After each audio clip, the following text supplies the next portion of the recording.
Class 10th आज के इस वीडियो में हम सैम्पल क्वेश्चन पेपर जो लेटेस्ट है उसको हम सॉल्व कर रहे हैं। पिछले वीडियो में मैंने इसका पैटर्न आपको बताया होगा। जिन्होंने पिछले वीडियो नहीं देखा वो ज़रूर देखिएगा। ये सैम्पल पेपर है आपके सामने, मैंने स्क्रीनशॉट्स का लगा दिया। तो जैसा कि मैंने पहले डिस्कस किया था, इसमें पार्ट ए पार्ट बी है। तो आज हम देख रहे हैं part A and part B में पार्ट बी है। तो पार्ट ए का पहले फर्स्ट सेक्शन हम देखते हैं। देखिए क्या है फर्स्ट क्वेश्चन, क्या दिया है देखिए ध्यान से कि 2 नंबर का प्रोडक्ट दिया है 180। ओके स्टूडेंट, और HCF दिया है 3। तो आपको निकालना है LCM। रियल नंबर का क्वेश्चन है, फर्स्ट चैप्टर का। फर्स्ट कहा कि XY is equal to 180 product and HCF is 3, तो फाइंड द LCM।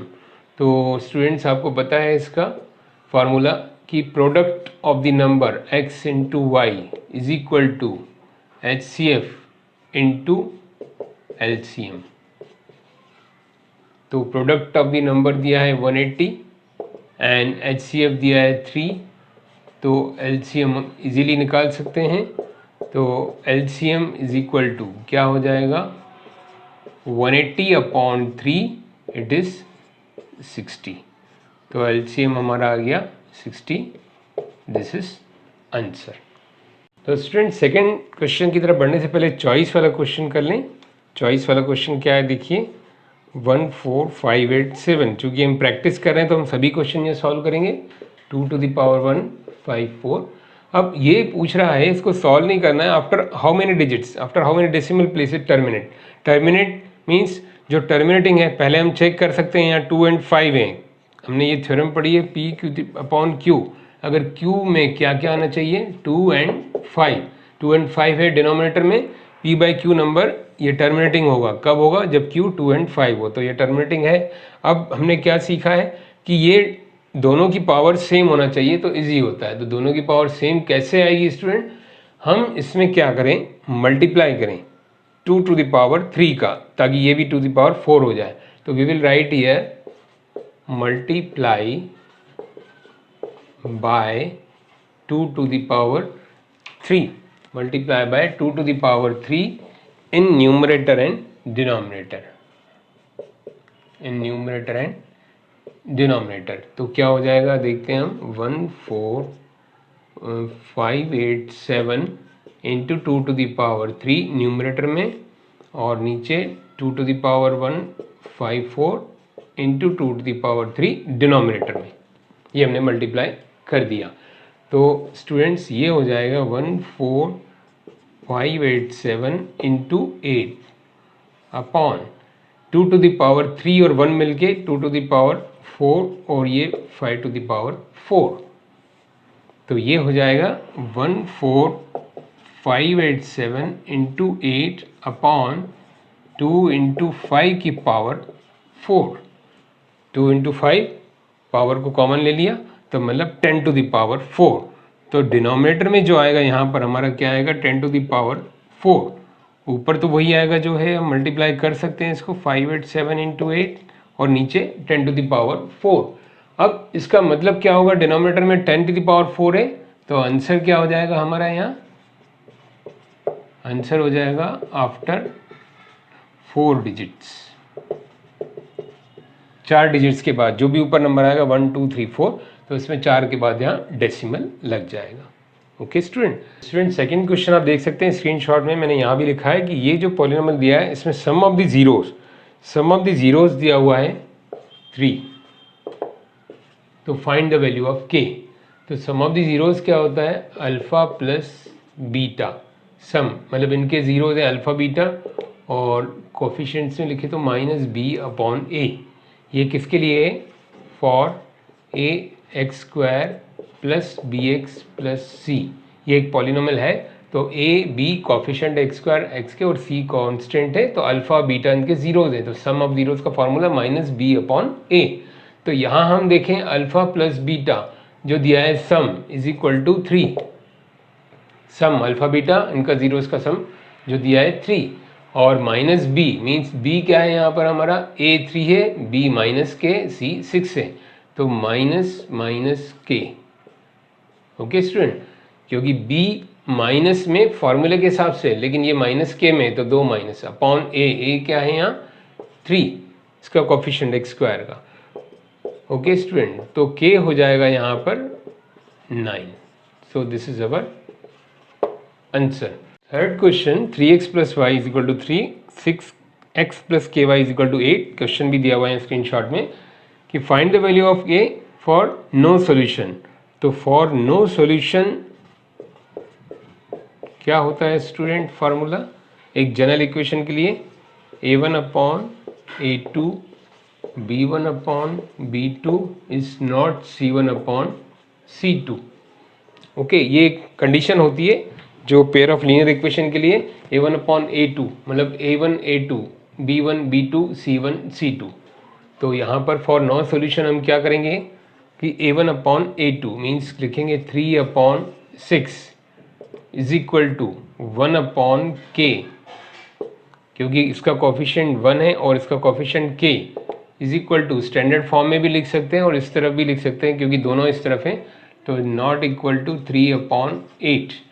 तो हम यहाँ कंपेयर न करके इसको कंपेयर करेंगे तो क्या आ जाएगा, देखिए ये k is equal to, this is k इधर 6 इधर, तो 6 अपॉन 3, तो k कितना आ जाएगा आंसर 2।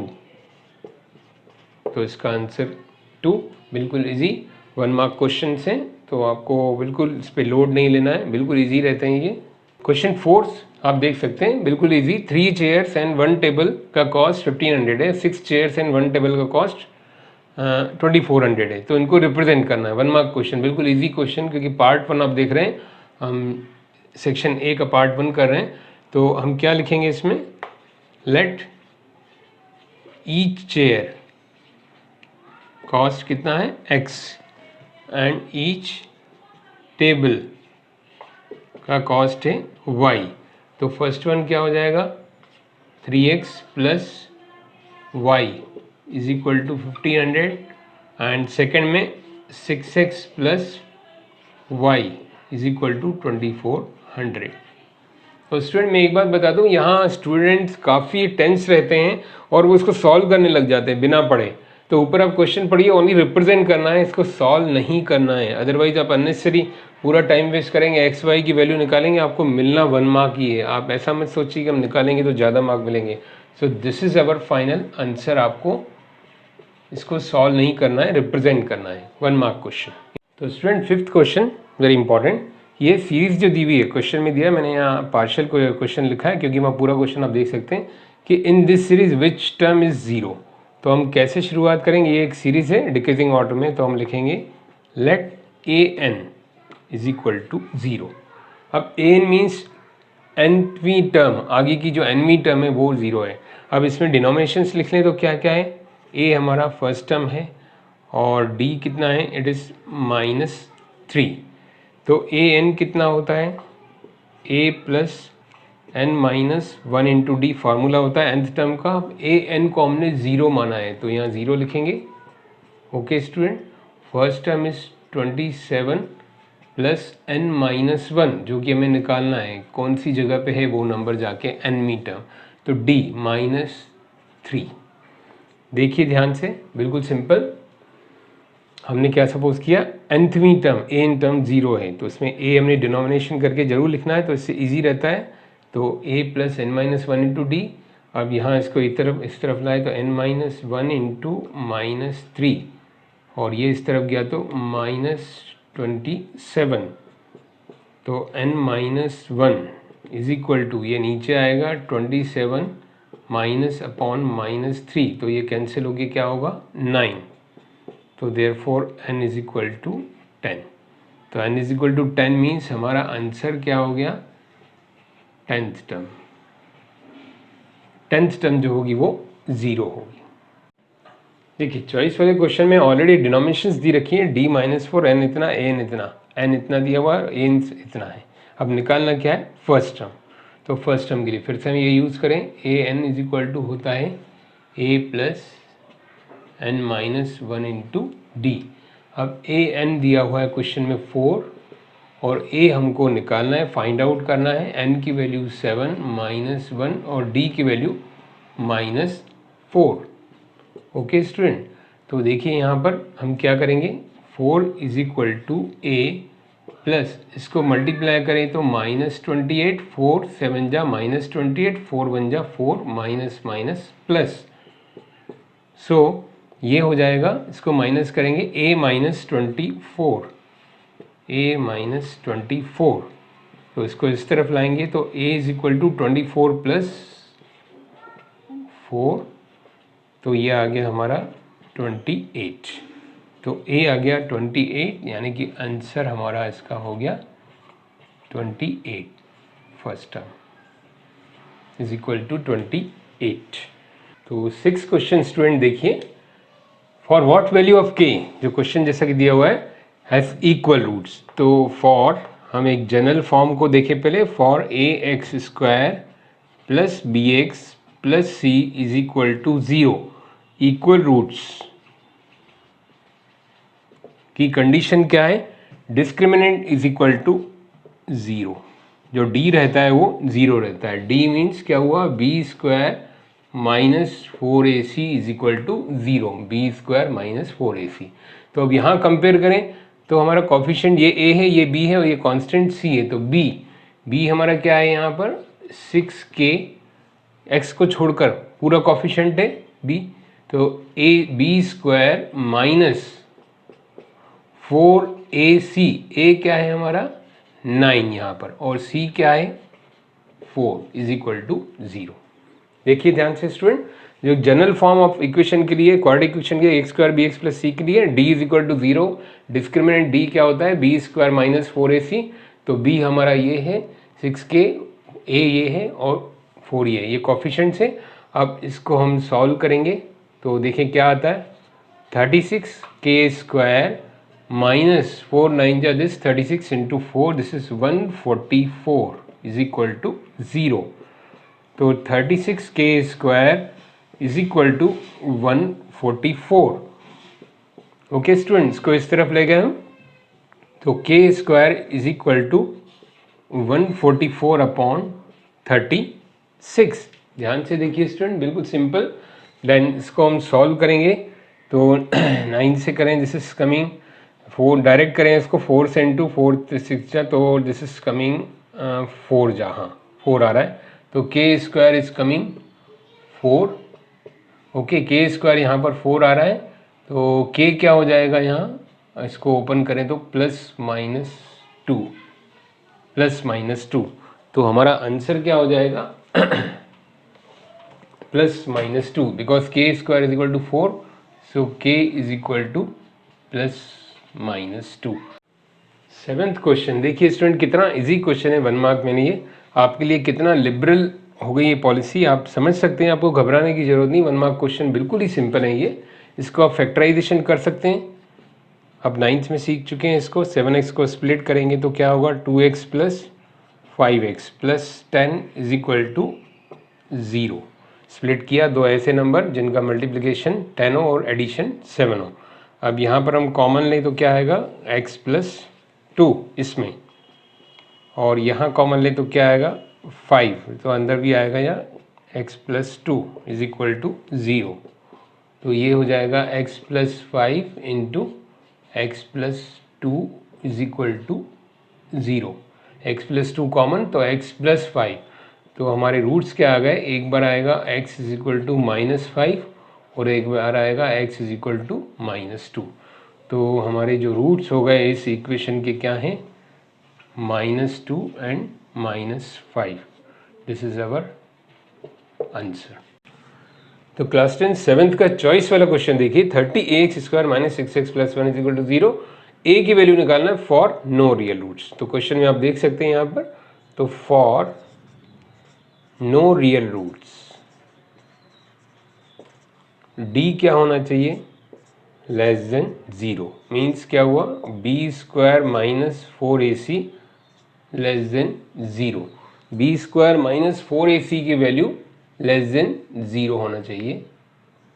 ओके स्टूडेंट, तो अब b² मीन्स यहाँ पर अगर इसको कंपेयर करें किससे, A square B X plus C is equal to 0 से, तो ये ए है, ये बी है, ये सी है, 30a माइनस 6 1, तो बी स्क्वायर मीन्स माइनस 6 का स्क्वायर माइनस 4a, 4ac, ए क्या है 30a into c 1 less than 0। No real roots के लिए d discriminant less than 0, discriminant की वैल्यू क्या होती है b square minus 4c less than 0 for general equation. तो कॉफिशिएंट ऑफ एक्स स्क्वायर ये है, कॉफिशिएंट ऑफ एक्स माइनस 6 है और ये 1, तो इसको सॉल्व करें तो क्या आता है student 36 minus 120a less than 0। अब इसको आप देखिए कैसे सॉल्व करते हैं, इसको इस तरफ ले जाएं तो 36 120a, तो इसको फर्दर सॉल्व करें तो हम क्या कर सकते हैं कि इसको उल्टा भी ला सकते हैं, क्योंकि हमें a की वैल्यू निकालनी है। तो ये 36 लेस देन 120 और we can write 120 is greater than 36। बात एक ही है कि 36 लेस देन 120 लाइक 2 3 से छोटा है या 3 2 से बड़ा है, उस तरह से ही वह 36 120 से छोटा है या 120 36 से बड़ा है। तो ये क्या हो जाएगा finally student, a 36 upon 120, a greater than 36 upon 120। अब इसको सॉल्व करें अपन तो 12 से डिवाइड होके आ जाता है, a इज़ ग्रेटर देन 12 3 जा और ये 10, तो आंसर हमारा क्या हुआ a इज़ ग्रेटर देन 3/10। तो मतलब इसका क्या हुआ, this equation has no real root when a is greater than 3/10। इसका मतलब a की वैल्यू 3/10 से बड़ी होगी तो इसके नो रियल रूट्स अप्लाई होंगे। तो स्टूडेंट देखिए मैंने क्वेश्चन पेपर हटा के डायग्राम अलग से लिखा है ताकि आपको अच्छे से समझ में आए। इसमें हमें पेरीमीटर निकालना है ट्राइंगल पीएलएम का। गिवन है कि टेंजेंट पी क्यू इज 28। तो हम शुरुआत करते हैं पेरीमीटर ऑफ ट्राइंगल पीएलएम से। तो इसका पेरीमीटर मीन्स किस किस से मिलकर बना है, ये पीएल और एलएम और पीएम, मतलब ये एक साइड पीएम एलएम पीएम।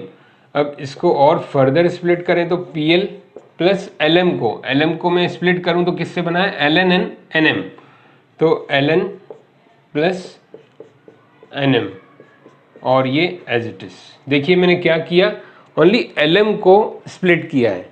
ये एलएम को मैंने ये एलएम है, इसको मैंने इन दो टुकड़ों में तोड़ दिया है, LN plus NM. Okay student, अब आगे बढ़े स्टूडेंट, देखिए पी एल प्लस, अब एल एन और एल क्यू टेंजेंट्स इक्वल है, ये आपने थ्योरम पढ़ी है, from the external point the tangents are equal. तो in place of L N I am writing L Q. Similarly M N और M T भी टेंजेंट्स हैं, ये दोनों इक्वल हैं जैसे ये दोनों हैं। तो एन एम की जगह मैं क्या लिखूं, एम टी, इस एन एम की जगह एम टी और ये एज इट इज। देखिए मैंने इसको चेंज किया एक तो और इसको चेंज किया, यहाँ रीजन क्या है, because two tangents are equal. ये L Q L N and N M M T. Now student see P L and L Q, P N और एल क्यू क्या है, पी क्यू। पी एल और L Q मिलके ये P Q है, P L plus L Q, this one is P Q. और what about this one, M T and P M, M T और P M मिलके P T, ये दोनों मिलके पी टी। और दूसरा आप जानते हैं कि दोनों टेंजेंट्स क्या होती है, इक्वल फ्रॉम एक्सटर्नल पॉइंट। ये भी दो टेंजेंट है इक्वल है, ये भी दो टेंजेंट है इक्वल है और ये बड़ी टेंजेंट भी इक्वल है, P Q is equal to P T. So can we write here the to P Q, क्योंकि पी टी और पी क्यू इक्वल हैं, P Q and P T are equal from external point. और P Q की value क्या है 28, तो ये हो जाएगा 28 यानी कि 56 centimetre. This is our answer, perimeter of this triangle. तो class 10 9th question, very interesting very important question, trigonometry पे बेस्ड है। रेडियस इसमें गिवन है 3 एंड पी क्यू की अपने को लेंथ निकालनी है, जबकि दोनों टेंजेंट्स इंक्लाइंड है 60 डिग्री पे। तो आइए सेंटर से हम इसको बनाएं एक रेडियस और इसको भी ज्वाइन करें, ये इसको ज्वाइन कर दिया हमने किसको, P2O को ज्वाइन कर दिया, तो radius is perpendicular to the tangent 90 degree. So in triangle OPQ में ध्यान से देखिए आप, हम यहाँ ट्रिग्नोमेट्री यूज़ कर सकते हैं। कैसे, दिस वन देखिए यहाँ, listen, OQ upon PQ is equal to 10-30 degree. क्योंकि क्या होता है, जो सेंटर से लाइन ज्वाइन होती है एक्सटर्नल पॉइंट पे, ये इसको बाइसेक्ट करती है एंगल को, तो ये 60-60 है, तो ये कितना हो जाएगा 30-30। ये देखिए आप NCERT में जहाँ थ्योरम है, it is given the statement the line joining the centre to the external point divide the angle between tangents in equal parts, इसको बाइसेक्ट करती है। तो ये दिस इज परपेंडिकुलर, ये 90 डिग्री है, तो this is base, this is hypotenuse. Okay, इसको अगर मैं ड्रॉ करूं तो इस तरह से हो जाएगा, देखिए इसको अलग से निकाल के, दिस इज OQ और दिस इज P, तो OQ upon OP is 10-30 degree. Okay, ये देखिए इसको मैंने अलग से क्रॉस सेक्शन निकाल दिया। तो OQ आपको पता है कितना है, OQ is radius is given 3 and PQ हमें निकालना है, और ये होता है 1/√3। तो PQ हो जाएगा क्रॉस मल्टीप्लाई 3√3, तो हमारा आंसर आ गया।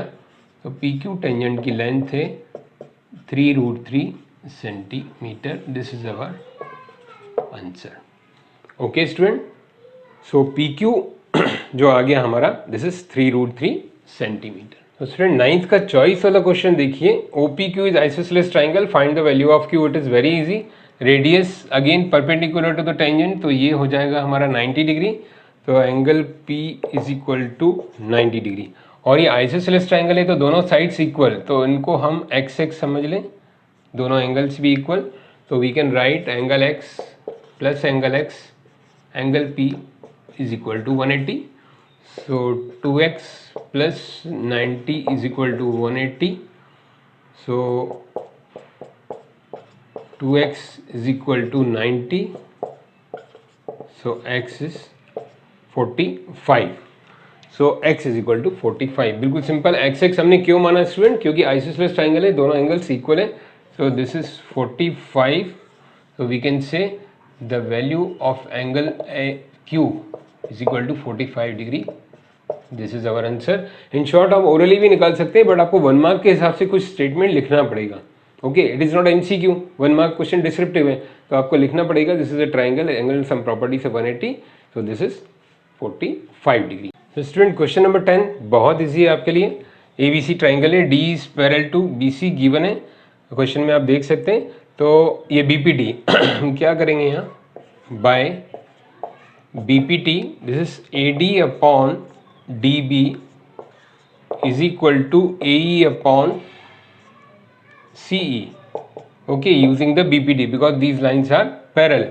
तो हम रेशियोज लिखेंगे 3/4.5 is equal to AE की वैल्यू कितनी गिवन है, AE की वैल्यू गिवन है 2, so in place of AE we write 2CE। अब इसको हम सॉल्व करेंगे, बिल्कुल simple, CE is equal to 2 into 4.5 upon 3, तो CE फाइनली हो जाएगा ये 9/3, इट इज 3, तो CE की वैल्यू कितनी आ गई 3, हमको CE निकालना था। ओके स्टूडेंट, 1 मार्क क्वेश्चन, बिल्कुल simple.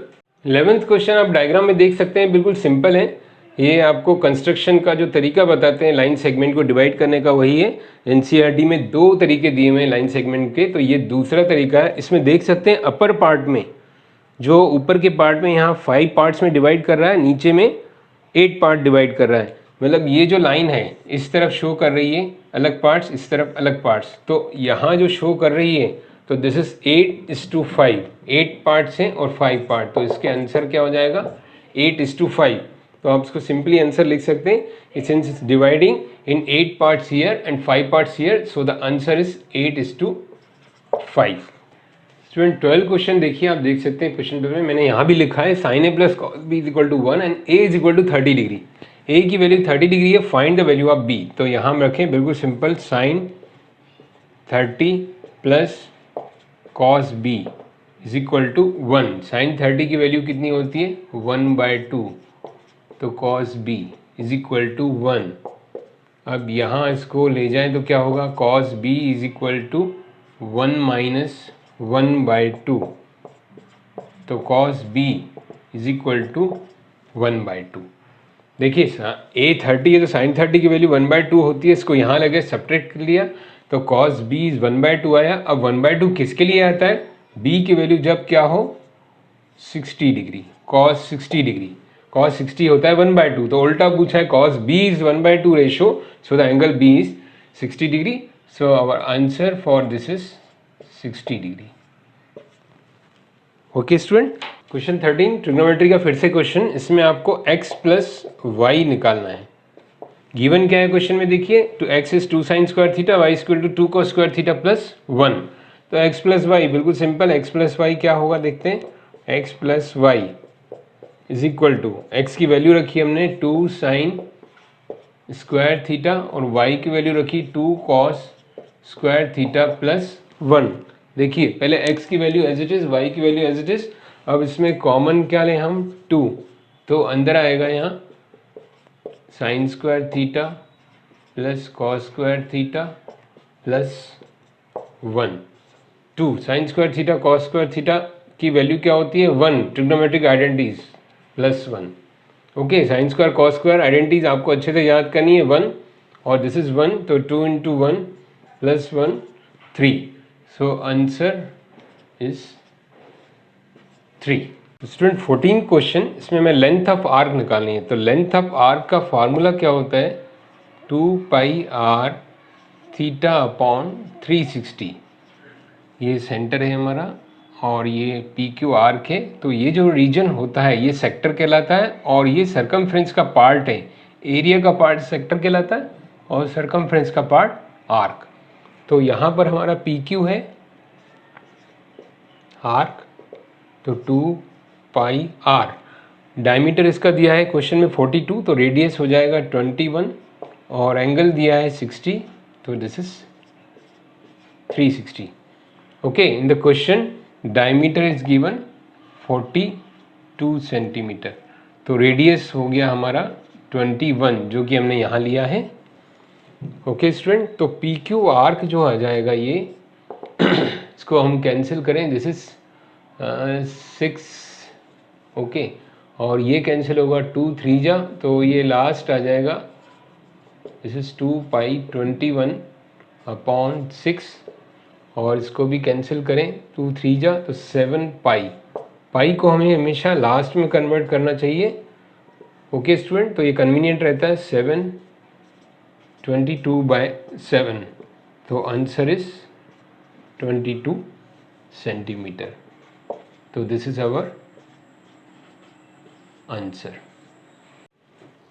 Question 15 student, volume surface area का क्वेश्चन है और इम्पॉर्टेंट क्वेश्चन। सरफेस दिए, स्फेयर दिए हैं यहाँ 12, तो मैं यहाँ 12 इंटू कर देता हूँ आपको समझाने के लिए, 12 स्फेयर्स, और इसका हमको निकालना है रेडियस, और इसकी हाइट दी हुई है 16 एंड डायमीटर दिया है 2, तो रेडियस हो जाएगा 1। Okay, diameter is given 2 and radius 1। तो स्टूडेंट ये क्या कन्वर्ट हो रहा है, स्फेयर अगर मेल्ट होके स्फेयर मेल्ट होके सिलेंडर बन रहा है, तो हम क्या लिखेंगे 12 into 4/3 pi R cube is equal to pi R square H. Pi R square H इसका फार्मूला है, सिलेंडर का है। ओके, यहाँ आर और आर एक जैसे हैं, कहीं आप कंफ्यूज नहीं हो जाओ, तो इसको आप लोग R1 और R2 कर सकते हो, कहीं ऐसा नहीं गलती से R आप कैंसिल कर दें। ओके, तो 12 यहाँ आप सबसे पहले एक काम किया करो, पाई पाई को वैल्यू अननेसेसरी मत रखा करो, अगर मेल्टिंग का केस है, कन्वर्शन का केस है, तो पाई पाई कैंसिल करो। तो 12 into 4/3 R1 cube is equal to, यहाँ हम वैल्यू रखें, R की वैल्यू क्या है, रेडियस इसका 1 और हाइट है 16। अब इसको हम कैलकुलेट करें तो दिस इज 3 4 जा 12, 4 4 जा 16 R cube is equal to 16 R1 cube.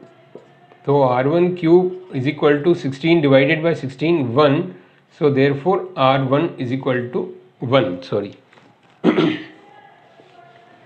R1 cube 1 आ गया, तो R1 इज ऑल्सो 1। बिल्कुल सिंपल, ध्यान से देखिए 12 स्फेयर्स हैं तो हमने 12 into multiply by 4/3 pi R cube रखा और पाई R square H. R1 R2 आप अलग अलग रखिए ताकि आप कंफ्यूज ना हो जाएं कि एक ही आर है, ये आर अलग है, ये आर अलग है। इसको R1 ले लेते हैं, इसको R2, तो ये कैंसिल होके पाई पाई। इसके बाद हमने वैल्यू रखी यहाँ पर, R1 हमें निकालना है और यहाँ 16 रखा, R1 क्यूब 1 आ गया, तो क्यूब अगर 1 है तो R1 भी 1 आएगा, 1 सेंटीमीटर। तो this is our answer. Volume surface area का बिल्कुल इजी क्वेश्चन। 16 क्वेश्चन प्रोबेबिलिटी का स्टूडेंट, बिल्कुल सिंपल क्वेश्चन कि डबलेट, मतलब हमें डबलेट की प्रोबेबिलिटी निकालनी है। तो जो डाइस होते हैं जिसमें 6 डॉट्स होते हैं, तो इसको जब हम थ्रो करते हैं तो हमें क्या केसेस मिलते हैं डबलेट के? एक तो 1 1 और एक मिलता है 2 2। डबलेट मतलब जो पेयर सेम आते हैं। एक मिलता है 3 3 और फिर मिलता है 4 4। ओके स्टूडेंट, फिर मिलता है 5 5 देन 6 6। तो इनके नंबर्स कितने हो गए? 6। पूरा लिखना है। प्रोबेबल आउटकम्स आर 1 2 3 4 5 6 और डबलेट में टोटल आउटकम्स आपको पता होने चाहिए होते हैं 36, जो कि यहाँ डिस्क्राइब करने की जरूरत नहीं है। अगर आपको बड़ा क्वेश्चन आता है 4 मार्क्स 3 मार्क्स का, तो उसमें आप चार्ट बना के आपको बताना है कि 36 कैसे आए। एक डाइस के 1 2 3 4 5 6, दूसरे डाइस के 1 2 3 4 5 6 आपको कोऑर्डिनेट्स बनाने हैं जैसा एनसीईआरटी में दिया हुआ है एग्जाम्पल में, और वो टोटल आउटकम्स हो जाएंगे 36।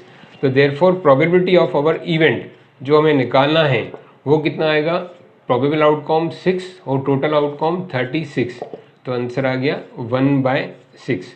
जो हमें डबलेट के लिए चाहिए था दैट इज 1/6। ओके स्टूडेंट, तो यहाँ आपको 36 को एक्सपांड करके नहीं दिखाना क्योंकि 1 मार्क क्वेश्चन है खाली। 16 का चॉइस वाला क्वेश्चन भी देख लेते हैं। देखिए probability of the black queen. अब टोटल जो प्लेइंग कार्ड्स होते हैं वो होते हैं 52। अब ब्लैक क्वीन है तो ब्लैक के जो सूट्स होते हैं क्या क्या होते हैं? एक तो ये आपने देखा होगा क्लब होता है और एक होता है ये स्पेड। एक क्लब होता है और होता है ये स्पेड, जिसको कि मैंने ठीक से नहीं बनाया है, आप समझ गए होंगे स्पेड। तो अपने प्रोबेबल आउटकम्स कितने हो गए हमारे? 2। तो probability of event, probability of the black queen, एक काला कलर, रेड कलर और ब्लैक होते हैं, डायमंड और वो हार्ट होता है रेड वाला, और ये क्लब और ये स्पेड होता है। तो क्लब और स्पेड मतलब 2 कलर हो गए। तो प्रोबेबिलिटी कितनी हो गई? This 2 upon total outcomes are 52, so that is 1/26. So our answer is 1/26। ये से कैंसिल हो गया। ओके स्टूडेंट, प्रोबेबिलिटी का बिल्कुल ही सिंपल क्वेश्चन। तो ये हमारा था सेक्शन ए का फर्स्ट सेक्शन, पार्ट ए का फर्स्ट सेक्शन था। अब अगले वीडियो में हम लोग केस स्टडी क्वेश्चंस देखेंगे। तब तक इसको वॉच करके देखिए। कोई डाउट हो तो कमेंट सेक्शन में लिखिए और शेयर कीजिए।